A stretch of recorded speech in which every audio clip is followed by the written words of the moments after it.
वंदे गुरुणां चरणारविंदे संदर्शितस्वात्मसुखावबोधे जनस्य ये जांगलिकायमाने संसारहालाहलमोहशान्ते।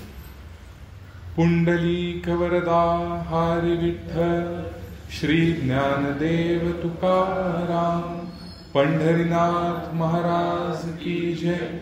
जगद्गुरु श्री ज्ञानेश्वर महाराज की जय। जगद्गुरु श्री तुकाराम महाराज की जय। परमहंस सद्गुरु स्वामी स्वरूपानंद महाराज की जय। परमहंस सद्गुरु स्वामी माधवनाथ महाराज की जय। परमहंस सद्गुरु स्वामी माधवानंद महाराज की जय। सर्व संतन की जय। जय जय रघुवीर समर्थ। तेषामहं समुद्धरता मृत्यू संसार सागरा, भवानी नचिरात पार्थ मय्या वेशित चेतसाम। भगवद्गीता 12वा अध्याय भक्ती योग। भगवान काय बरं सांगत आहे की माझ्याकडे चित्त लावलेला असा जो भक्त आहे त्याचा मी मृत्यूरूप संसार सागरातून उद्धार करतो। भगवंतांनी दिलेलं हे पहिलं आश्वासन नाहीये गीतेमध्ये। त्याआधी 9व्या अध्यायामध्ये हे देखील येऊन गेलेलं आहे की अनन्यास चिंतयन्तो माम ये जनाः पर्युपासते तेषां नित्याभियुक्तानां योगक्षेमं वहाम्यहम्। आपल्याला एकदम बरं वाटतं किंवा योगक्षेमम आपलं व्हायला जर का भगवंतांनी तर मग काही प्रॉब्लेमच नाही। प्रॉब्लेम आहे कारण त्याला टर्म्स अँड कंडिशन्स दिलेले आहेत। आपण बघतो ना कुठलंही ऑफर किंवा डिस्काउंट असतं त्याच्यामध्ये अगदी बारीकसं खाली terms and condition apply, TC apply असं करून दिलेलं असतं। म्हणजे इतक्या छोट्या अक्षरांमध्ये की कदाचित आपल्याला ते दिसणार सुद्धा नाही, जर का अगदी लक्ष देऊन पाहिलं तर कळतं। पण भगवंतांना इथे काही ते लपवायचं नाही आपल्यापासून। त्यामुळे योगक्षेम महाम्यहम याच्या अगोदरच सगळ्या कंडिशन्स त्यांनी सांगितलेल्या आहेत। काय बरं? अनन्यास चिंतयन्तो माम, म्हणजे जो अनन्य होऊन माझं चिंतन करतो। त्याच्यानंतर ये जनाः पर्युपासते, म्हणजे जे लोक सर्व परीने, परी उपासते म्हणजे सर्व परीने माझीच उपासना करतात, तेषां नित्याभियुक्तानां, असे जे नित्ययुक्त असे जे भक्त आहेत, माझ्याशी नित्ययुक्त असे जे भक्त आहेत त्यांचा योगक्षेम मी पाहतो। तसंच आधीचा जो आता आपण श्लोक बघितला त्याच्यामध्ये तेषामहं समुद्धरता मृत्यू संसार सागरात भवामी नचिरात पार्थ मय्या वेशित चेतसाम, म्हणजे अरे माझ्या ठिकाणी जो चित्त लावून जो माझ्याशी युक्त एका अर्थाने असा जो भक्त आहे त्याचा मी उद्धार करतो। हा जो संसार सागर आहे मृत्यू स्वरूप त्याच्यापासून मी त्याला वाचवतो असं भगवानांनी सांगितलेलं आहे। तर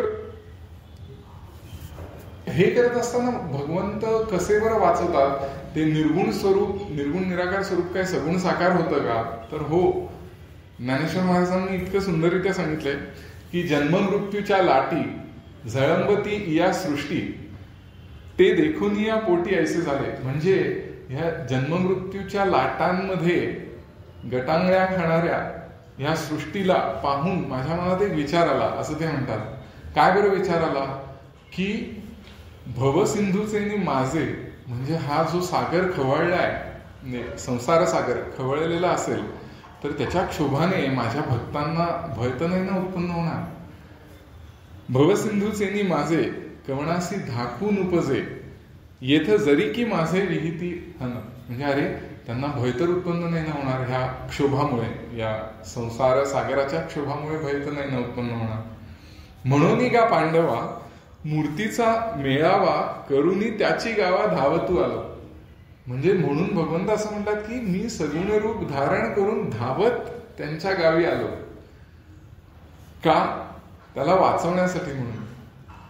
पुढे म्हणलंय की नामाची या सहस्रावरी, म्हणजे माझी सहस्र नावं आहेत, नावा या अवधारी, त्या नामांच्याच नावा, ह्या सहस्र नावा सजून या संसारी तारू झालो। आणि त्या नावांमध्ये म्हणजे त्या नौकांमध्ये मी ह्या सगळे जे भक्त आहेत त्यांचा उद्धार करणारा असा नावाडी झालो. म्हणजे नामाची या सहस्रवरी नावा या अवधारी सजून या संसारी तारू झालो. अरे मी नावाडी झालो असं भगवान सांगत आहेत. आणि नावाडी होताना त्यांनी केलं काय बरं, तर जे लोक मूर्तिमंत अपरिग्रह ज्यांच्यामध्ये आपण पाहू शकतो, अंतर्बाह्य अपरिग्रही असे जे लोक आहेत, त्यांना मी ध्यानाच्या कासेला लावलं. म्हणजे त्यांना प्रेमाची पट्टी बांधून पोटी माझ्या आणि त्यांच्या प्रेमाची पट्टी बांधून त्यांना मी, कुठली पट्टी तर ध्यानरूपी कासेला, कमरेला त्यांना मी प्रेमाची पट्टी बांधून मी त्यांना नेलं. आणि जे लोक परिग्रही आहेत त्यांना काय बरं केलं, तर या नामांच्या ज्या नावा आहेत त्यामध्ये बसवलं असं भगवान सांगतात. ते म्हणतात की सडे जे देखील, सडे म्हणजे अंतर्बाह्य अपरिग्रह ज्यांनी साधलेला आहे असे लोक, सडे जे देखिले ते ध्यान कासे लाविले, परिग्रही घातले तरी यावरी. म्हणजे जे परिग्रही लोक आहेत त्यांना या नामाच्या नावेमध्ये बसवलं. म्हणजे नामस्मरण करता करता त्या नावेतून सगळेच जण पार होणार आहेत, पहिलं तरी सर्वच जण जाणार आहेत असं त्यांनी सांगितलेलं आहे. पण कुणाच्या रूपानं बरं भगवंत हा सगुण रूपामध्ये अवतार घेत असेल, अर्थात सद्गुरूंच्या. आपल्या सर्वांच्या भाग्याने आपल्याला असा नावाडी भेटलेला आहे प्रत्येकाला. स्वामी अखंडानंद एक गोष्ट सांगायचे, म्हणजे तेषामहम समुद्धरता असं जे म्हटलेलं आहे ना, तर समुद्धरता का बरं म्हटले आहे, त्यासाठी म्हणून त्यांनी एक फार सुंदर गोष्ट एक सांगितली होती. गीत रस रत्नाकर नावाच्या ग्रंथामध्ये ही गोष्ट आहे की ते म्हणाले की आमची शाळा ना गावापासून खूप लांब होती आणि मध्ये नदी असल्यामुळे नदी पार करून जावं लागायचं. मग असं भरपूर वेळेला झाल्यानंतर, म्हणजे दररोजच जावं लागणार आहे, तर तो नावाडी एक आम्हाला न्यायचा, पण असं दररोजच जावं लागतंय हे बघितल्यानंतर त्यांची आणि आमची मैत्री झाली. त्यांनी असं म्हटलंय की जी मोठी मुलं होती त्यांना ते सांगायचे की चिखलातले पाय आहेत ना पहिले धुवून मगच नावेमध्ये बसायचं, नुसतं बसायचं नाही. पण आम्ही जी लहान होतो त्यांची विशेष मैत्री त्याच्यामध्ये त्याच्या बरोबर असल्यामुळे, नावाड्याबरोबर, तो नावाडीच आम्हाला घ्यायला यायचा आणि उचलून आम्हाला नावेमध्ये ठेवायचा. तर ते म्हणाले असं उचलून भगवंतांनी नावेमध्ये ठेवणं म्हणजे समुद्धार. पण त्यासाठी म्हणाले की मैत्री हवी नावाड्याशी. आणि नावाड्याशी मैत्री म्हणजे आपल्याला कुठे पाहता येईल, तर संतांच्या सख्य भक्तीमध्ये, तीच ती मैत्री असं. आता स्वामीजी हे एका प्रवचनामध्ये सांगत होते गिरीवनामध्ये, म्हणजे तो कार्यक्रम झाला आणि त्यानंतर काही वेळातच, अर्ध्या तासात वरती शिवमंदिरामध्ये ध्यान होतं.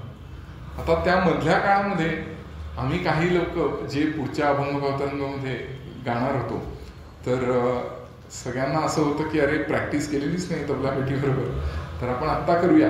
म्हणून तो मधला जो काळ होता त्याच्यामध्ये आम्ही प्रॅक्टिस करत होतो. आणि तो म्हणजे प्रॅक्टिसला एकदा बसलं की ते खूप वेळ निघून जातो, तो अर्धा तास कधी गेला कळलंच नाही. आणि मग अरे वरती जायचंय, धावत धावत मी असं तिथे त्या पायऱ्या चढत वरती आश्रमाच्या बाहेर आलो. आणि आता कसं काय वरती चढून पटकन जाता येईल, ऑलरेडी सेशन सुरू झालेलं असेल असा मनात विचार आला. तेवढ्यात उजवीकडून स्वामीजींची एक गाडी आली आणि स्वामीजी या बाजूलाच बसले होते, हसले आणि म्हणाले बस. त्यावेळेला परत हा श्लोक मला आठवला. अर्थात स्वामीजींना मला उचलून घ्यावं लागलं नाही. पण इथे त्यांनी असं सांगितलेलं आहे की तेषाम अहम समुद्धरता, मृत्यू संसार सागरात. इथे तेषाम असा शब्द आलेला आहे. तर कोणाला बरं करतात, तर भवामी नचिरात पार्थ मय्यावेशित चेतसां, मयी आवेशित चेतसां, म्हणजे ज्यांनी माझ्यामध्ये चित्त पूर्ण अर्पण केलेलं आहे किंवा माझ्याशी चित्त जोडलं गेलंय ज्यांचं, तसं ही कंडिशन आहे आणि ती आपण लक्षात घेतली पाहिजे. म्हणजे तसं जर काय झालं तर उद्धार होणार नाही. पण उद्धार होणार म्हणजे ते त्यांच्या बाजूने करायला तयार आहेत. आपणच नावेमध्ये बसायला नाही म्हणलं तर ते तरी काय करतील. त्यामुळे नावेमध्ये बसायला तरी आपण नाही म्हणायला पाहिजे. स्वामी स्वरूपानंदांनी अमृतधारा ह्या त्यांच्या काव्यामध्ये असं म्हटलेलं आहे की सद्भक्ताची सदा वाहणे भगवंताने चिंता, तोची तयाचा पथदर्शी तथा रक्षिता समुद्धरता. परत हाच शब्द तिथे वापरलेला गेलेला आहे की समुद्धरता. म्हणजे सद्भक्त जर का असेल तर त्याचं रक्षण होणार, समुद्धार होणार, सगळं काही होणार. पण सद्भक्त म्हणजे काय यावर स्वामींनी आपल्या त्यांच्या विवरण ग्रंथामध्ये इतकं सुंदर म्हटलंय की सत्स्वरूप परमात्म्याची प्राप्ती हाच ज्यांच्या जीवनाचा एकमेव उद्देश आहे आणि ज्यांचं चित्त सदैव त्या परमात्म्याशी जोडलं गेलेलं आहे, ती व्यक्ती म्हणजे सद्भक्त.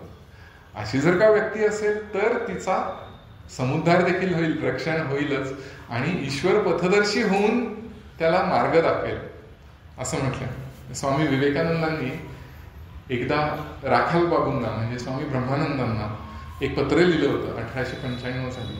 त्यामध्ये त्यांनी असं म्हटलंय की चुनी बाबू म्हणून एक व्यक्ती होते जे खूप मदत त्यांनी केली. म्हणजे रामकृष्ण गेल्यानंतर ह्या सर्व संन्यासी जे होते हे, तर त्यांच्यासाठी म्हणून बरेच लोकांनी, सुरेंद्रनाथ मित्र, त्याच्यानंतर हे चुनी बाबू यांनी मदत केली होती. तर विवेकानंदांनी असं म्हटलंय, tell Chuni Babu in private that he has nothing to fear, that those who are protected by the Lord must be above fear.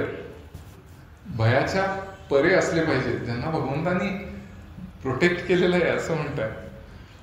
I am a puny man. Puny man म्हणजे इनसिग्निफिकंट, असं छोटा माणूस. But the glories of the Lord are infinite. मा भयही discard fear. Let not your faith be shaken. श्रद्धा टळमळू देऊ नकोस. Has danger any power over one whom the Lord has taken into his fold? अरे ज्याला भगवंताने आपल्या पदरामध्ये घेतलेलं आहे त्याला घाबरण्याची काय गरज आहे असं तुम्ही म्हटलंय. पण त्यासाठी म्हणून एक रिक्वायरमेंट आहे की ईश्वर सोडून दुसरा कुठलाही आश्रय त्या व्यक्तीने मानला नाही पाहिजे. मत्पराहा असा तो शब्द आहे. म्हणजे ईश्वर हा एकच आश्रय आहे ज्या व्यक्तींचा, त्यांच्यासाठी असं म्हटलेलं आहे. शंकराचार्यांनी अशी व्याख्या केलेली आहे की अन्याश्रयाणाम त्यागः इति अनन्यता. म्हणजे अनन्य तो आहे, मत्पर आहे, म्हणजे भगवानांच्या पेक्षा इतर कोणी माझा उद्धार करेल किंवा मला काहीतरी देऊ शकेल अशा ह्याच्या पलीकडे तो गेलेला आहे की हा भगवंत आणि सद्गुरू हेच भगवत स्वरूप आहे. त्यामुळे सद्गुरूंच्या किंवा भगवंताच्या खेरीज कुठलाही आश्रय ज्याचा नाही, अशी ती व्यक्ती मत्परा.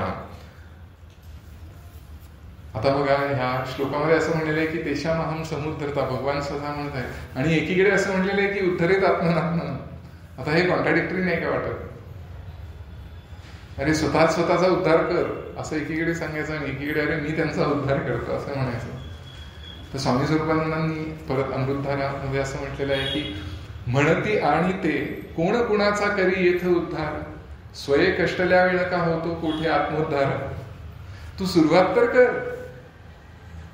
आपल्याला असं सद्गुरूंनी कृपा केली की सगळं काही होतं एवढंच माहिती असतं, पण सद्गुरु कृपा कळलं त्याची जो शोधिला आपण असी पुढे कळे अनुभवासी आपे आप वस्तू असं म्हटलेलं आहे.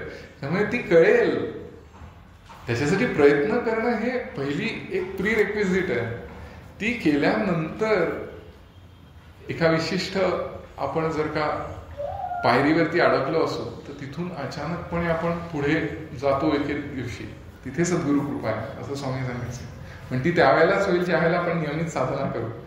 तर त्यामुळे इथे उद्धरेत आत्मनात्मानं म्हटलेलं आहे, तेषामहम समुद्धरता म्हटलेलं आहे, दोन्ही बरोबर आहे. उद्धरेत आत्मनात्मानं यासाठी काही सुरुवात आपण करायला पाहिजे, नियमितता आपल्या साधनेमध्ये असली पाहिजे, आणि ते करता करता भगवंत आपल्याला सहाय्यभूत होतो. म्हणजे स्वामी स्वरूपानंद असं म्हणतात की सदैव मार्गी चालत असता मजला देतो हात, उठता बसता उभा पाठीशी त्रैलोक्याचा नाथ. पण त्यासाठी म्हणून सदैव आणि मार्गी, बघा हे दोन्ही शब्द जर का आपण काढले तर ते मीटरमध्ये सुद्धा बसत नाही. म्हणजे स्वामी स्वरूपानंदांचं जे काव्य आहे त्यामधले एक ह्रस्व दीर्घ पण करू नाही शकत, इतकं ते परफेक्ट मीटरमध्ये असतं. तर इथे जर का सदैव मार्गी चालत असता मजला देतो हात, त्यामधला एक जरी शब्द गेला तरी ते बरोबर मीटरमध्ये बसत नाही. म्हणजे त्यांना सांगायचंय काय की सदैव चालत असलं पाहिजे, थांबता कामा नये, आणि मार्गावरून ढळायला नाही पाहिजे असं सांगितलं. असं जर का असेल तर मग भगवंत सहाय्यभूत होणार. भगवंत आपल्याला धरायला उचलूनच घेतात असं नाही, तर आपल्याला अडचणींवरती मात करायला देखील शिकवतात. तुकाराम महाराज एका अभंगामध्ये असं म्हणतात की ब्रह्मरस घेई काढा तेने पीडा वारेल. तुझी पीडा आहे ना, ह्या संसार सागरामध्ये गटांगळ्या हा शब्द अजिबात स्वामीजींना आवडायचा नाही. भवसागरामध्ये गटांगळ्या खाण्याचा, पण इथे ह्या संसार सागरामधून कसं बाहेर पडू असं तुला वाटतंय ना, अडकला गेला, तर मग काय कर, तर ब्रह्मरसाचा काढा घे असं ते म्हणतात. ब्रह्मरस घेई काढा तेने पीडा वारेल. आणि यासाठी पथ्य आहे. तर काय पथ्य बरं? पथ्य नाम विठोबाचे आणि दुजे न सेवे. आणि याने काय बरं होईल, तर भवरोग ऐसे जाय आणि काय क्षुल्लक आहे. अरे भवरोग जो आहे त्यातून तू बरा होशील. तर ह्या क्षुल्लक गोष्टींच्या मधून काय, ते तर तुझ्या कधीच निघून जातील असं सांगितलेलं आहे. पण त्यासाठी म्हणून ब्रह्मरसाचा काढा घ्यायचा म्हणजे आपल्याला नियमित साधना करायला हवी. भगवंत आपल्याला अडचणींवरती मात करायला शिकवतात. पण कुठल्या अडचणी? वार चोरटे करू पाहती षड्रिप वारंवार, असं स्वामी स्वरूपानंदांनी म्हटलेलं आहे. मग आता ह्याला मात करायला म्हणून काय पुढची ओळ आहे? परितीक्ष्ण तर माझ्या सोहम तलवारीची धार.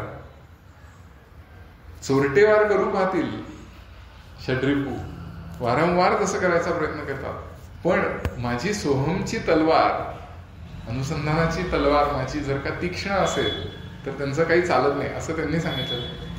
पुढे असं म्हणतात की झुंज कशाचे कौतुक साचे हे जीवन मुक्ताचे. म्हणजे झुंज ही आपल्या सर्वांच्यासाठी आहे. त्यांच्यासाठी झुंज कसली? अरे कौतुक साचे, जीवनमुक्ताचं कौतुक आहे. पुढे म्हणतात की तो विश्वाचे मूळ जाणूनी ब्रह्मानंदे नाचे. शब्द पण किती सुंदर आहे. झुंज कशाचे कौतुक साचे तो हे जीवनमुक्ताचे, तो विश्वाचे मूळ जाणूनी ब्रह्मानंदे नाचे. विश्वाचं मूळ ज्याला कळलेलं आहे त्याला झुंज कसली? त्याला तो आपण बघितलंय तसं स्वानंद सोहळा भोगणं, अक्षय ठेवा तो प्राप्त झाल्यानंतर स्वानंद सोहळा भोगणं हे नित्य आहे अशा व्यक्तींसाठी. सुरुवातीला आपल्या सर्वांच्यासाठी म्हणून झुंज आहे की अरे षड्रिपू आपल्याला खेचत नाही आहेत ना, माझी सोहम तलवारीची धार कशी आहे बरं, तीक्ष्ण आहे का? तर ती तीक्ष्ण करत राहणं आपल्या साधनेद्वारा, हे त्यांना म्हणायचं आहे. जीवनमुक्त कशाला बरं म्हटलंय? तर शरीरामध्ये राहून, संसारामध्ये राहून सुद्धा जो या सर्व बंधनांपासून मुक्त असतो, कर्म करीत असूनही कर्मबंधनांपासून जो मुक्त असतो त्याला जीवनमुक्त असं म्हणायचं. एकदा गोंदवलेकर महाराजांना असं विचारलं होतं की संत आणि संसारी माणूस यामध्ये काय फरक आहे?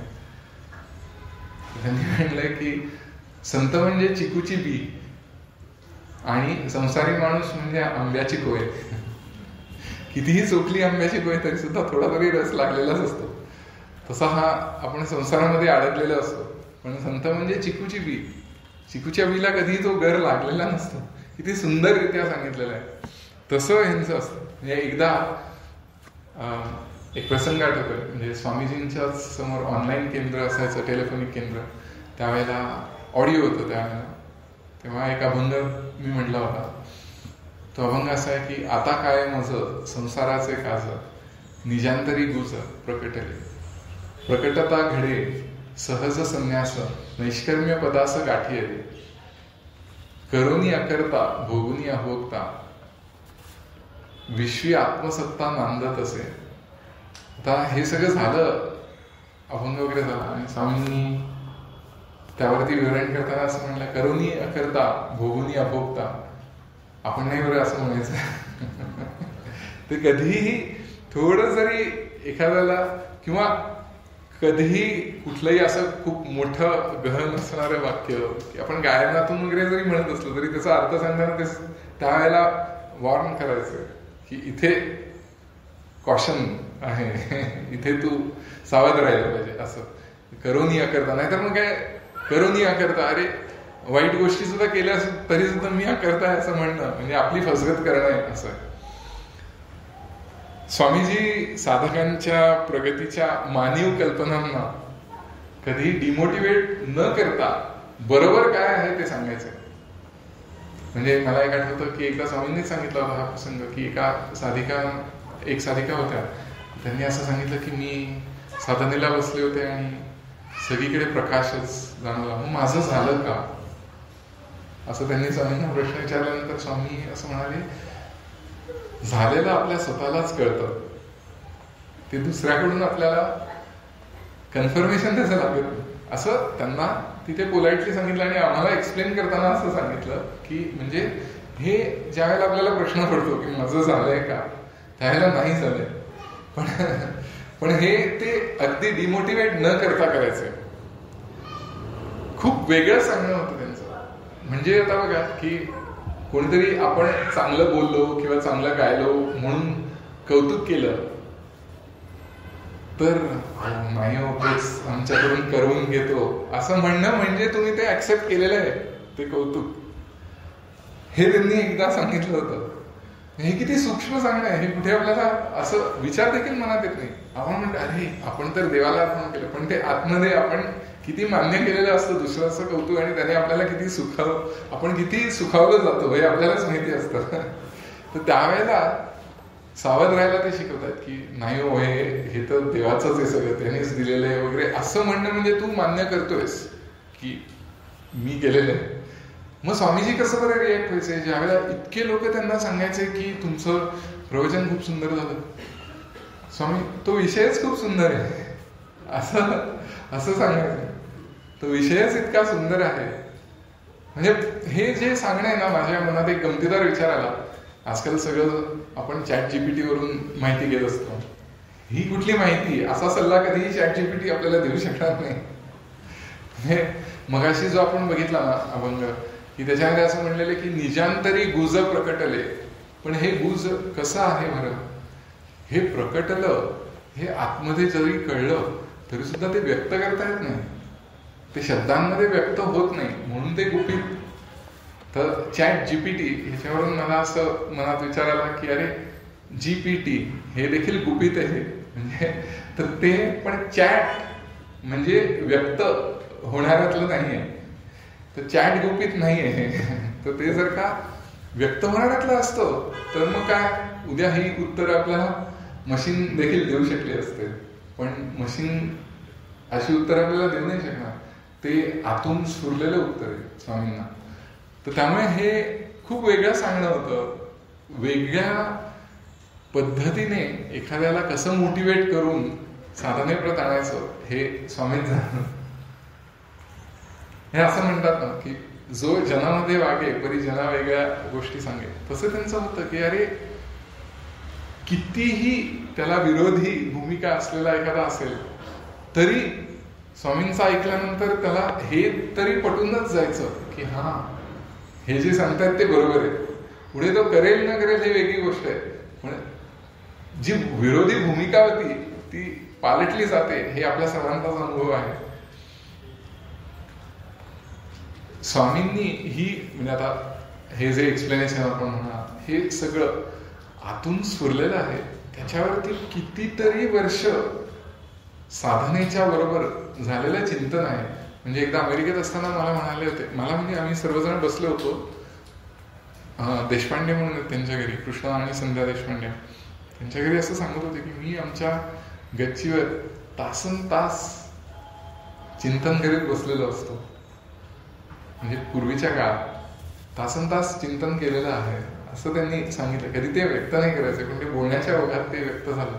त्यामुळे चिंतनाला साधनेची जोड, साधनेला चिंतन इतर काळामध्ये केलेलं, ह्या दोन्ही गोष्टींचा सुंदर मिलाप आपल्याला स्वामीजींमध्ये पाहायला मिळायचा आणि त्यातूनच ही येणारी उत्तरं आहेत. पण माझ्या ठिकाणी चित्त लावलेला यामध्ये काय बरं अपेक्षित आहे, कारण ही गोष्टींसाठी ईश्वराकडे चित्त लावलेले असे देखील लोक आपण बघतो. तसं तर ते अपेक्षित नसणार, तर त्याच्या आधीच्या श्लोकामध्ये याची उकल झालेली आहे. येतू सर्वाणी कर्माणी मयी संन्यस्य मत्पराहा अनन्य नैव योगेन माम ध्यायंत उपासते, असं त्यांनी म्हटलंय. काय बरं मुख्य गोष्ट आहे, येतू सर्वाणी कर्माणी मयी संन्यस्य, मला अर्पण कर, तुझी सगळी कर्म जी आहेत ती मला अर्पण कर, असं भगवंत सांगत आहे. ज्ञानेश्वर महाराज त्यावरती वर्णन करताना असं म्हणतात की थोरपण पराची सांडीचे, व्युत्पत्ती आघवीच विसरीचे, जई जगासी धाकुटे होईजे तई जवळीक माझी. म्हणजे काय? थोरपण, अरे मानीन थोरपण जे आहे की मी अमुक अमुक थोर आहे, ती पराची सांडीचे ते विसरून जा. व्युत्पत्ती आघवीच विसरीचे म्हणजे काय? अरे इतकं माझं शास्त्राध्ययन झालेलं आहे, इतके ग्रंथ वाचून झालेले, विसरून जा. जई जगाचे धाकुटे होईचे म्हणजे जगामध्ये वावरताना लहानपण जितकं असेल तितकी माझी जवळीक असेल असं भगवान सांगत आहे. म्हणजे भगवंताच्या जवळ जायचंय ना, चित्त त्यामध्ये विलीन करण्याचा प्रयत्न करतो आपण योगाद्वारे, आणि भक्ती मध्ये आपण सदैव त्याच्या अनुसंधानात राहण्याचा प्रयत्न करतो, म्हणजे चित्त त्याच्याशी जोडलं राहण्याच्यासाठी. म्हणून तर ती जवळीक साध्य कशी होणार? तर ह्यासाठी म्हणून म्हटलेलं आहे की जई जगासी धाकुटे होईजे तई जवळीक माझी. पुढे असं म्हणतात की शरीर सांडोवा कीजे म्हणजे शरीर ओवाळून टाक परमात्म्या भोवती. सकळ गुणांचे लोण उतरीजे, लिंबलोण कर, सगळे गुण तुझे जे आहेत ते त्याच्या भोवती लिंबलोण कर. संपत्ती मधू सांडीजे, कुरवंडी करून. हा संपत्तीचा मध जो काही असेल ना तो देखील त्याच्या पुढे ओवाळून टाक, मग तुला त्याची जवळीक प्राप्त होईल. गुळवणी महाराजांच्या आयुष्यातली एक गोष्ट आहे की गुळवणी महाराज पूजेला बसताना एका व्यक्तीने त्यांना फुलं आणून दिली. म्हणजे महाराज पूजेला अजून बसायचे होते पण त्याआधी तिथे परडीमध्ये फुलं ठेवली होती. आणि महाराज आले आणि हे आडू पाहत होते की महाराज पूजा कशी करतायत मी आणलेल्या फुलांची. तर मी आणलेली फुलं हे त्यातला मुख्य भाग होता. आणि गुळवणी महाराजांची अशी एक पद्धत होती की कुठलंही फूल देवाला अर्पण करण्यापूर्वी ते असं झाडायचं, म्हणजे त्याच्या पाकळ्या पडल्या नाही पाहिजे. पाकळी पडली तर ते फूल अर्पण नाही करायचं. पहिलं फूल घेतलं, झाडलं, त्याच्या पाकळ्या पडल्या, बाजूला ठेवलं. दुसरं घेतलं, परत पाकळ्या पडल्या. तिसरं, चौथं, प्रत्येक फुलाचं असंच होत राहिलं. इथे यांच्या डोळ्याद्वारे अश्रू वाहत आहे की अरे एकही फुल आज देवाला चढवलं जाणार नाही का. त्यावेळेला त्यांच्याच मनात आलं की अरे माझ्या मनामध्ये मी ही फुलं आणली, मी कशी छान फुलं शोधून आणली, हा भाव होता म्हणून तर असं झालं नसेल. आणि परडीमध्ये एक फुल बाकी होतं. महाराजांनी फुल ते हलवलं, एकही पाकळी पडली नाही, ते देवाला अर्पण केलं. इथे जे हे सांगितलेलं आहे की जे काही थोरपण मी करतोय ही भावना जी आहे ती तू ओवाळून टाक परमात्मा होती. तसं जर का लहानपण घेशील देवाच्या प्रती तरच तुला त्याची जवळीक प्राप्त होईल, नाही तर होणार नाही. त्यामुळे अर्पण करण्यामागे मी अर्पण करतोय हा भाव नसला पाहिजे. आणि तो भाव जरी दुसऱ्याला कळला नाही तरी देवाला नक्कीच कळतो. कारण जर का हे ठकास महाठक असं समर्थांनी सांगितलेलं आहे. जरी भाव असेल माईक तरी देव होय महाठक. त्यामुळे तिथे आपण अतिशय सावधान राहिलो पाहिजे. म्हणून भगवान काय बरं म्हणतात, यत करोशी यद अश्नासी यद जुहोसी ददासी यत तपस्यसी कौंतेय तत्कुरुष्व मदर्पण. जे जे काही कर्म करतोयस, यत करोशी यद अश्नासी, जे जे काही हवन करतोयस, जे जे म्हणून काही दान करतोयस, किंवा जे जे स्वधर्म कर्म करत आहेस, स्वधर्म कर्मरूप तप करत आहेस, ते सर्व तप सर्व दान जे आहे ते मला अर्पण कर. अशा केल्याने तुझ्या मनामध्ये तुझं मन मोकळं राहील. नाहीतर मग अपेक्षांच्या पलीकडे जाताच येत नाही. आणि अपेक्षा जर का असल्या तर इच्छा अपेक्षा असल्या की भगवंताचा विसर पडतो. हे सांगणार एक गोंदवलेकर महाराजांची खूप सुंदर गोष्ट आहे, ती सांगावीशी वाटते. की महाराज एकदा सांगत होते की माणूस हा ईश्वराचा अंश आहे, त्यामुळे जी जी काही आपण कर्म करतो ती त्याला अर्पण करावी. असं म्हणल्यानंतर तिथे एक वकील साहेब आले होते. ते वकील साहेब असे म्हणाले की महाराज तुम्ही म्हणतात की सगळ्या इच्छा जे जे काही आहे सगळं ते भगवानच निर्माण करतात. मग माझ्या मनातली इच्छा जी आहे ती देखील भगवंताने निर्माण केली, मग मी ती इच्छा का मारावी? गोंदवलेकर महाराज असं म्हणाले की वा वकील साहेब, तुमचा प्रश्न मला खूप आवडला. किंबहुना तुम्ही वकील आहात म्हणूनच तुम्हाला हा असा प्रश्न सुचला. तर ते असं म्हणतात की मला सांगा, अंधाराचं कारण काय? तर ते महाराजांच्याकडे पाहत होते की महाराज काय सांगतील काय. अंधाराचं कारण देखील सूर्य आहे. जसं प्रकाशाचं कारण सूर्य, तसंच अंधाराचं कारण देखील सूर्य. फरक इतकाच की अंधार हा सूर्याच्या नसणेपणामुळे होतो आणि प्रकाश हा सूर्याच्या असणेपणामुळे, पण कारण एकच.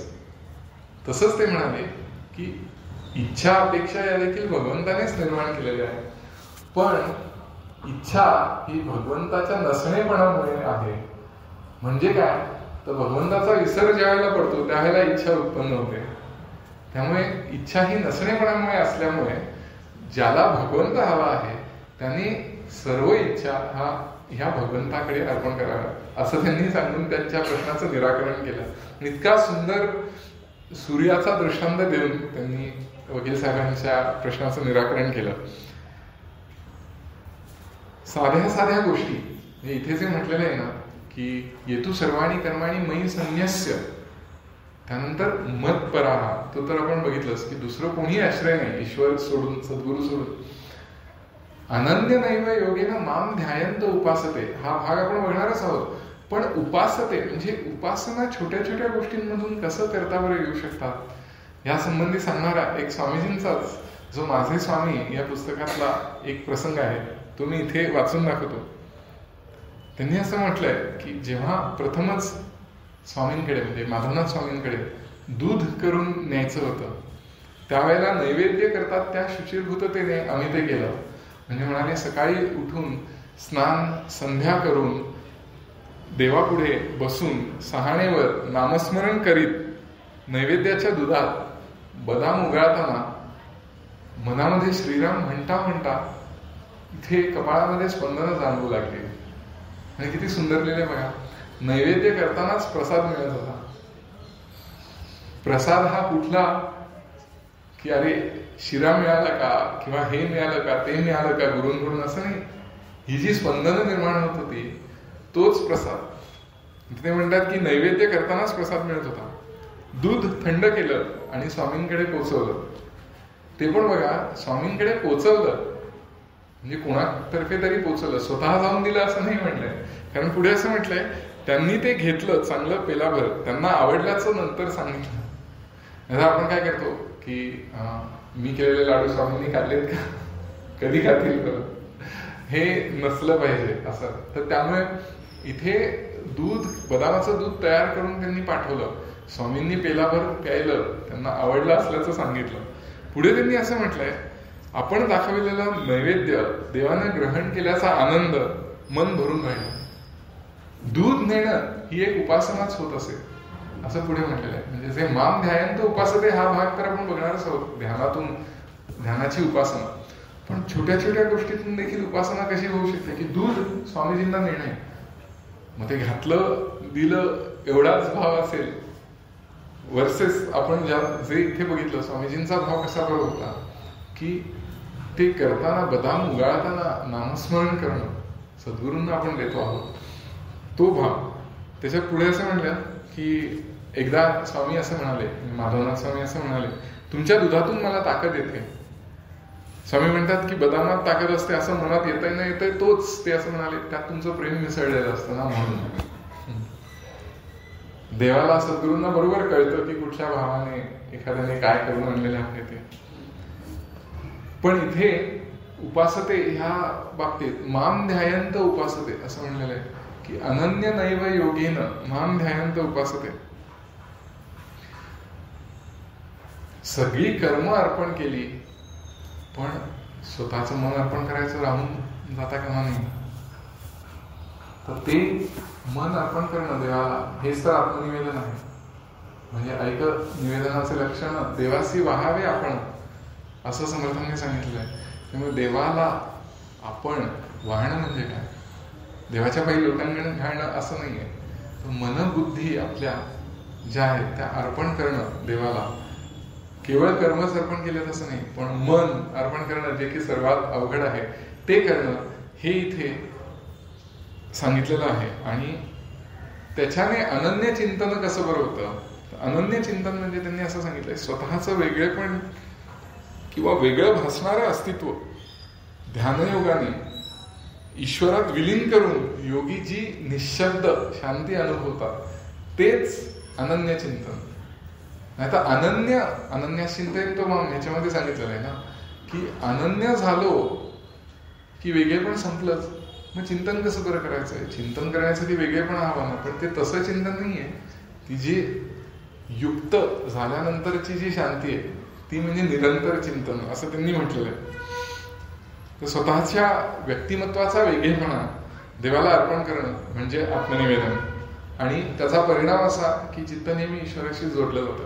एक छोटासा प्रसंग आहे की स्वामी एकदा ह्युस्टनला आले होते आणि माझी पहिलीच भेट त्यावेळेला अमेरिकेत त्यांच्याशी झाली 2005 साली. म्हणजे अमेरिकेतली पहिली भेट.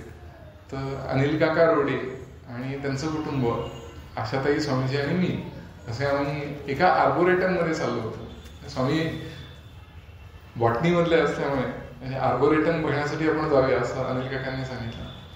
तर फार सुरेख फुलं अशी त्या आर्बोरेटम मध्ये होती विविध प्रकारची. तर सगळेजण कॅमेराने, त्यावेळेला नुकताच डिजिटल कॅमेरा आलेला होता, डिजिकॅम, त्याच्याने फोटो काढणं सुरू होतं. स्वामींच्याकडे तर तो मोठा कॅमेरा होता, प्रॉपर कॅमेरा. स्वामींनी मला असं सांगितलं, समोर सुंदर फुलं होती. मला म्हणाले की कॅमेरा त्याचं काम करेलच, पण तिथे मुळात सौंदर्य असायला पाहिजे. असं मुळातलं सौंदर्य जाणणारे असे स्वामी होते. मुळात सौंदर्य कुठल्या गोष्टीमध्ये असतं? सत्यम शिवम सुंदरम, परमात्म्यामध्येच सौंदर्य आहे. तर त्या परमात्म्याच्याकडे जाण्यासाठी म्हणून प्रयत्न करणं अशी जी व्यक्ती करत असेल ती भगवंत आपल्या बरोबरच आहे. जिथे जातो तेथे तू माझा सांगाती, चालेविसी हाती धरून या, असाच त्याचा अनुभव असतो. तसं इथे अनन्य चिंतन देवाचं जे सांगितलेलं आहे ते अनन्य चिंतन घडण्यासाठी म्हणून अनन्य नैव योगेनं निरंतर हे चिंतन कशाने होईल तर माम ध्यायंत उपासते. म्हणजे साधना करता करता ते अशा एका अवस्थेपर्यंत आपल्याला घेऊन जाईल की जिथून अनन्य होऊन चिंतन आपल्याला करणं जमेल. म्हणून तर शेवटी 18व्या अध्यायामध्ये असं भगवानांनी सांगितलेलं आहे की मन्मना भव मद भक्तो मद याची माम नमस्कुरु मामे वैश्यसी सत्यंते प्रतिजाने प्रियोसी मे. हे म्हणतानाच मन्मना भव, स्वामी असं सांगायचंय की गीतेतला एक्स्ट्रॅक्ट अगदी 2 शब्दांमध्ये काढायचा झाला तर काय बरं सांगितलेलं आहे? तू मन्मना भव, तू माझ्याशी मन जोडलेला असा हो. पुढे त्यांनी असं देखील म्हणलेलं आहे की माझा भक्त हो, माझं पूजन करणारा हो, मलाच नमस्कार कर. असं केल्याने तू मलाच प्राप्त होशील हे सत्य मी तुला सांगतो आहे, कारण तू माझा अत्यंत प्रिय सखा आहेस, असं अर्जुनाला सांगितलं आहे. मामे वैश्यसी सत्यंते प्रतिजाने प्रियोसी मे, अत्यंत प्रिय सखा आहे म्हणून. तर हे जे आपण बघितलं ना की समुद्धार कधी होतो तर त्यासाठी म्हणून संतांची सख्य भक्ती असली की समुद्धार होणार. हे अखंडानंदांचं आपण त्या उदाहरणाद्वारे पाहिलं. तर ही सख्य भक्ती म्हणजे तू सखा आहेस माझा म्हणून मी तुला सत्य सांगतोय की तू माझ्याशी मन जोडणारा असा हो. जे देशामहम समुद्रता मृत्यू संसार सागरात भवामी नचिरात पार्थ मयी आवेशित चेतसा, ह्याच्यामध्ये देखील तेच सांगितलेलं आहे. ठिकठिकाणी गीतेमध्ये हेच सांगितलेलं आहे की तू मन माझ्याशी जोड. आणि हे मन जोडताना केवळ भावनात्मक रीतीने जोडण्याचा प्रयत्न करशील तर ते इतके अप्स अँड डाऊन्स आपले दिवसातून होत राहतात की ते मध्येच कधी तुझं सुटलं अनुसंधान हे तुला कळणारच नाही. त्यामुळे त्याला एक भरीवताप तुझ्या साधनेतून प्राप्त होईल. साधना आणि व्यवहार काळामध्ये असताना अनुसंधान त्याचं नामस्मरणाद्वारे, ह्या दोन्ही गोष्टी तू कर. केवळ साधना करीन त्या 1 तासात आणि मग बाकीच्या वेळेला काहीच करणार नाही असं देखील तू म्हणू नकोस. कारण तो जो साधना व्यतिरिक्त काळ जो आहे तो इतका मोठा आहे की त्यामध्ये ईश्वराशी मन जोडलेलं राहण्याच्यासाठी म्हणून नामस्मरण जे उपयोगी पडतं ते न करण्यामध्ये काही शहाणपण नाहीच आहे. तर त्यामुळे तसं करू नकोस, दोन्ही गोष्टी कर असं त्यांना सांगायचं.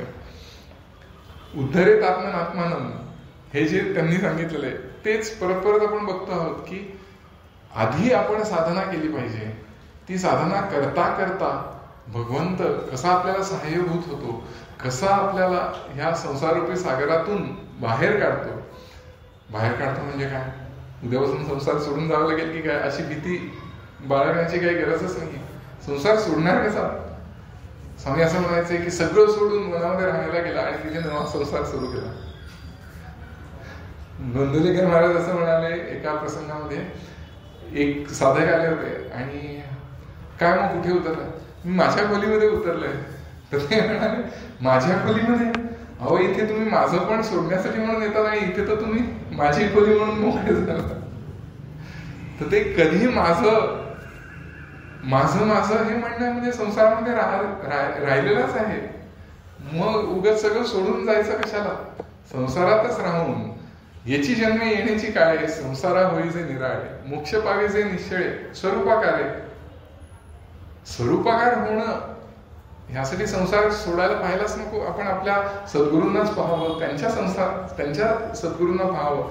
इतका उत्तमरित्या संसार करून दाखवला स्वामी आणि सरलाताईंनी. तर पुढे उद्धरेत आत्मनात्मानांमध्ये ती जी आपण अमृतधारामधली साखी पाहिली ना, तो एक अभंग आपण थोडासा पाहूया. तत्पूर्वी एक सांगा असं वाटतं की सोडून दे हे करताना आपण ध्यानाला देखील बसल्यानंतर माझं, मी आणि माझं ह्यानेच चित्त व्यापलेलं असतं. त्यावरती स्वामी काय सांगायचे बरं? सोडून दे असं सांगायचं. बऱ्याच वेळेला आपण काही काही गोष्टी इतक्या घट्ट पकडलेल्या असतात. हा मला बोलला असं, माझं तसं झालं, सगळं सोडून दे. आणि ही आपण व्यवहार काळामध्ये देखील जर का प्रॅक्टिस केली तर ती साधना काळामध्ये आपल्याला उपयोगी पडते. तर त्यासंबंधी एक आठवण स्वामीजींची मी सांगू इच्छितो. आज कारगिल विजय दिवस आहे, त्यामुळे थोडं राष्ट्रीयत्वाला आधारून एक प्रसंग होता, तर त्यासंबंधी सांगायचं वाटतं की डिसेंबर 2018 मध्ये म्हणजे स्वामीजी त्यावेळेला शिबिरं आपली फेब्रुवारी 2020 पर्यंत व्हायची. शेवटचं शिबिर कोविडच्या आधीचं फेब्रुवारी 2020 ला झालेलं. पण हे डिसेंबर 2018ची गोष्ट आहे की उधम सिंगांवरती स्वाध्याय झाला होता, राष्ट्रपुरुष स्वाध्याय. आदित्य कुलकर्णीने तो केलेला, अतिशय उत्तम, सगळं भारावलेलं असं ते राम मंदिरातलं वातावरण. आणि त्यानंतर मला स्वामींनी एक पिक्चर मधलं गाणं एकेला चलो रे, हे जे बोस द फॉरगॉटन हिरो मध्ये सुभाषचंद्र बोसांवरची जी फिल्म होती, तर त्यातलं ते गाणं मला म्हणायला सांगितलं होतं. ते गाण्याचे शब्द असे होते, तन्हा राही अपनी राह चलता जाएगा, अब तो जो भी होगा देखा जाएगा, बोझ कितना है मुश्किलों का मगर, ना झुका है ना झुक सकेगा ये सर, जिंदा फिर भी रहेगा मेरा जमीर, जिस्म को मौत भी आ जाए अगर. इथपर्यंत सगळं नीट चालू होतं. पुढे मंजिले कभी क्या मिलेगी हमें, असं सुभाषचंद्र बोलतात ना, मंजिले कभी क्या मिलेगी हमें, होगी क्या सहल कभी जो राह है कड़ी, आज हर जवाब हमको मिल जाएगा, आ गई है आज फैसले की घड़ी. इथे मंजिले कभी क्या मिलेगी हमें हा भाग ज्यावेळेला गात होतो आणि आधीचं ते भारावलेलं वातावरण, तो उधम सिंगांवरती झालेला स्वाध्याय, ह्यामुळे की काय आतून गाता गाताच रडू यायला.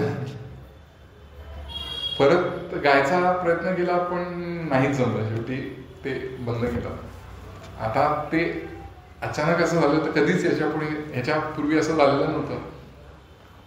तर आतून देखील आपल्याला असं वाटतं ना, असं कसं झालं, असं कसं झालं.